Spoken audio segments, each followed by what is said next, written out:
Bethesda has probably the most active modding community in gaming. Their modders are not just making small changes to existing content, but creating actual new games in the creation engine. The best example is probably Enderal, made in Skyrim's engine, or Fallout London, made inside of Fallout 4. Both those games are 100-hour experiences, and I highly recommend them. But the Elder Scrolls series specifically has a number of volunteer projects aimed at expanding the games with full provinces from the official lore. Let me guide you through these projects so you know exactly what they are.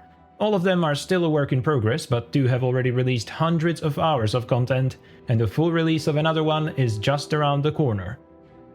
Skyblivion is a remake of the Elder Scrolls 4 Oblivion, which aims to add all of that game's content, including characters, quests, and various mechanics, into the Elder Scrolls 5 Skyrim as a total conversion mod.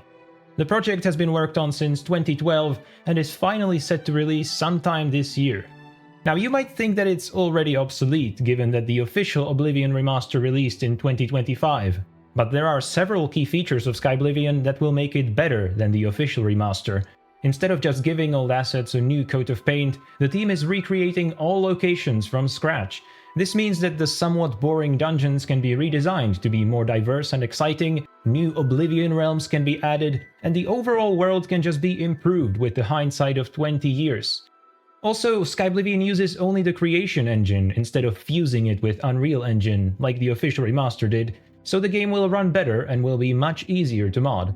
Even as someone who didn't really like Oblivion, I must say I'm pretty excited for this project and look forward to its release. The developers have also confirmed that after launch they will work on the fan-favorite DLC, Shivering Isles. Skywind does essentially the same thing but for Morrowind. It is once again a remake of a classic game in the Skyrim engine, complete with remade assets, mechanics, and in this case, even original voice acting.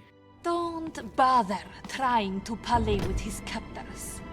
They're unable to comprehend anything that is in destruction or greed. It has also been worked on for over a decade, but is making steady progress, although there is no release window just yet. But as someone who is actually on the Skywind team, I can confirm that the progress is very real, and you can see it yourself in our frequent showcases. After the base game is released, the team might work on the Tribunal and Blood Moon DLCs, but we have made no promises since it's still too early to tell how many developers will be interested in working on this additional content. A common misconception is that Skywind and Skyblivion are being made by the same people, but in reality only very few developers have worked on both projects. They are largely independent of each other, although they share a similar design philosophy. Both are hoping to revitalize the worlds of their respective games and make them more accessible to new players, while preserving what made those games great in the first place. Another common misconception is that these two projects will allow players to freely travel between Skyrim, Cyrodiil, and Morrowind with the same character. That is not the case, and it wouldn't make any sense, since these games take place in a different time frame and tell stories completely separate from Skyrim's.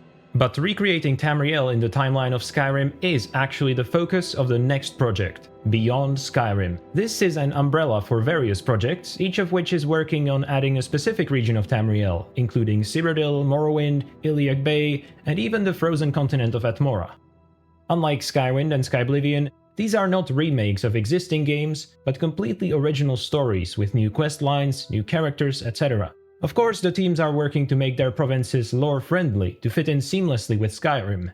So far, Beyond Skyrim have put out a pre-release of Cyrodiil called Beyond Skyrim Bruma, which has become a fan favorite of many Skyrim players. There is currently no release window for any of these projects. Looking at them from the outside, it seems like Cyrodiil is the closest to completing the full province.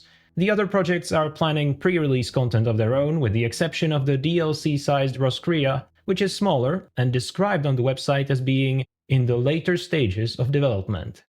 The last two projects I want to talk about are my focus here on the channel. Tamriel Rebuilt and Project Tamriel are trying to do basically the same thing as Beyond Skyrim, but in the engine and timeline of Morrowind, and also based on the lore of Morrowind, which I consider to be the best version of the Elder Scrolls lore. Tamriel Rebuilt is a 24-year-old mod adding the rest of Morrowind into the game, since The Elder Scrolls 3 actually includes only one of the 6 districts of the province.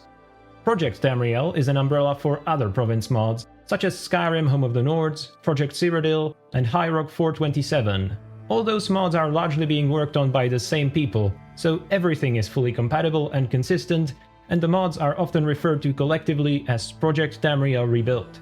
Unlike most Skyrim modding projects, Project Tamriel Rebuilt put out regular releases of particular regions, so hundreds of hours of content are already available. Morrowind alone currently offers over 900 quests, almost twice as many as vanilla. For the last few years, we have been getting 1 or 2 releases every year, and 2026 will be no different. Right now, Morrowind, Skyrim and Cyrodiil have released content, High Rock 427 and Project Hammerfell are being actively developed, and the other provinces are being conceptualized. This effort to build all of Tamriel is monumental and will definitely take decades to complete, but the developers are committed to the journey and they have a lot to show for their efforts. If you want to hear about the fascinating story of this enormous project, check out my video where I go over everything. If you have questions about any of these projects, check out their FAQ linked in the description or ask in the comments. I will try to respond to every question. I'll also link to their pages for volunteer applications, so you can offer your skills to keep the Elder Scrolls series alive. Thank you for watching, and Alm Civi bless.